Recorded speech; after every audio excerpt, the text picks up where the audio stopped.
நம்ம எல்லோரும் இப்போ காட்டுமலை கோயில் அங்காளம்மன் கோயிலுக்கு தான் வந்திருக்கோம். பார்ப்போம் எப்படி இருக்குன்னு, பார்த்ததுக்கப்புறம் சொல்கிறேன். போன உடனே எங்கள் பேச்சாய்க்கு வேஷம் கட்டிகிட்டு இருந்தாங்க. அப்போ அதையும் நம்ம பார்த்துட்டு வந்தோம். அதுக்கப்புறம் ஸ்டார்ட் ஆகிடுச்சு.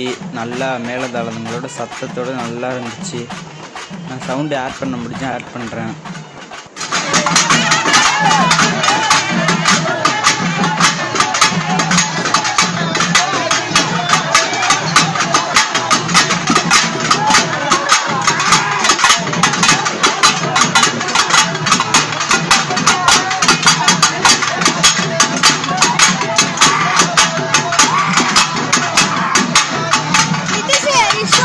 செம்ம கும்பை இது ஸ்டார்ட் ஆகிடுச்சு. கீழே போட்டு அவங்களுக்கு பதிக்க போகிறாங்க. அவங்களுக்கு கொஞ்சம் உடம்பு முடியல, அதனால் இந்த விஷயம் அவங்களால ஆடவும் இல்லை. எல்லாருமே நாங்கள் பார்த்தோம். இந்த கூட்டத்தில் வீடியோ இருக்க நாங்கள் பட்ட கஷ்டம் எனக்கு தான் தெரிஞ்சுது. ரொம்ப கஷ்டமாக இருந்துச்சு.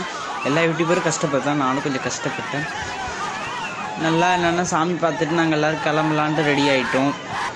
அவ்வளோ கூட்டம், நெஞ்சு கூட்டம் இல்லை. காட்டுமலை கோயிலில் 5 வருஷமாக போகிறேன், செம்ம கூட்டம். இந்த வருஷம் ஒரு சின்ன மனக்குறை என்னென்னா காளியாட்டமும் வைக்கல.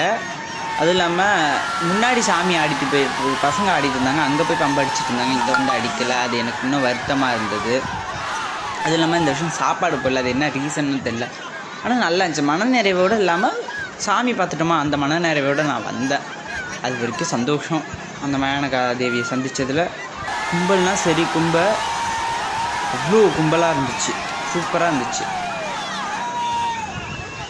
அது நல்லா தான் இருக்குது. இது வரைக்கும் எந்த குறையும் இல்லை. நம்ம அடுத்த வருஷம் நம்ம வேறு எங்கேயாச்சும் உங்களை கூப்பிட்டு போகிறோம், கிடாய்க்கோ இல்லை மணல்மேட்டில் இருக்க கிடாய்க்கோ, இல்லைனா உங்களை நான் கந்தகுமாரனுக்கோ அடுத்த வருஷம் நான் வீடியோ எடுத்து சென்ட் பண்ணுறேன். ஓகே ஃப்ரெண்ட்ஸ், பாய். இதோட கிளம்பிட்டோம் நாங்கள்.